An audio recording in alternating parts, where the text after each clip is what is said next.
Matigas naman doon. Ang layo mo lang yan.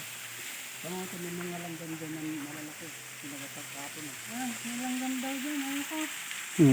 Wala langgam dyan. Dumi lang Mataas naman dito naman dyan. mataas dito, hindi pa na ako konti. Gagawaan ma'am na hagdan-hagdan ito. Wala mag-video kuya. Video niya ha, tapos papalo yung gano'n. At tapos hindi ko nilang ito. Doon, lalapit ka kuya. Hindi ba nakikita kung saan ang gagaling nga, no? Sige. Eh, bukal po yan. Hindi yan. Ano, tinignan mo yung ano? Doon bro sa kaliwa. Ang post kuya, hanggang ibabaw. Bro sa kaliwa bro, kaliwa ka. Kuya, itayo mo yung telepono. Tingnan mo daw doon. Gano'n, taas mo. Dito ka kasi sa malinis. Hindi ka nang babaon dito. Hindi pa naman napatabasan. Dapat malinis dati ito eh. Tabang ito eh. Ito man, babakuin. Gagawin swimming pool na yan. Backhoe. Di ba po, sasaran nyo man dito ng girit na pa ng bato. Oh, para may lagoon ano. Punong-puno yan.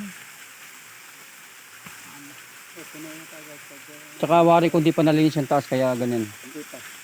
Di pa po nalinis? Payag ba yung may-ari na una muna, 3 hectare muna? Opo, sinabi ko na po O ma'am. doon sa side lang na ano? Opo, mag-uusap po naman kayo mamaya.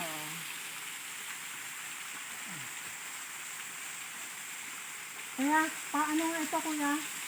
Para makita niyo ang tao kung ano yung babako. Ito ay babako. Pero ka talaga. Yan yung pool, tapos ito. Lahat ituloy ko sa'yo. Napakausap ko Babako yan eh. yung kasi ang ano. Kahit na tao. Pag tag-ulan, malakas ang tubig mo. Pag tag-araw, may layon. Pag tag-araw, may layon ka. Hindi naman maubusin pag may layo, hindi naman maubusin tubig yun. Hindi na maubusin talaga yan. Kukulungin mo lang yan ang silinto. Bakit yung tundam? Hindi ang magaling na plano rito. Lalagyan mo ng dam. Gusto kami lang ito ng mga kahit kalahating nyo, napakaganda nito. Kung ang lugar na ito, lalagyan mo yan talaga.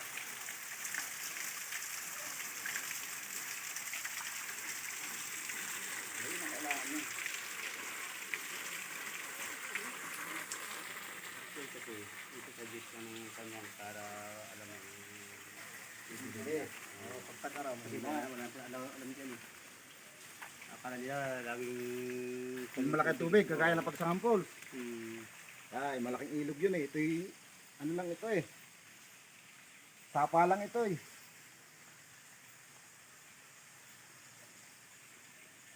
Ang hanap eh. Ha, ano? Yun ang hanap talaga. Ay, yun ang hawag nila. Talagang poles. yung resort siguro. Resort yun. Sabi ng resort. Pwede naman siguro. Pagka, ano, di, yung barangay, di pababain na lang nila. Pagka nila na. Oo. Sila na may-ari eh. Ito yung sa ngayon tag-init ano. Kaya walang tubig sa baba. Ngayon tag-araw, mahina. May daanan po doon, may daanan. Meron. Tingnan natin doon. Tingnan natin pa. Para makuha niyo yung dulo.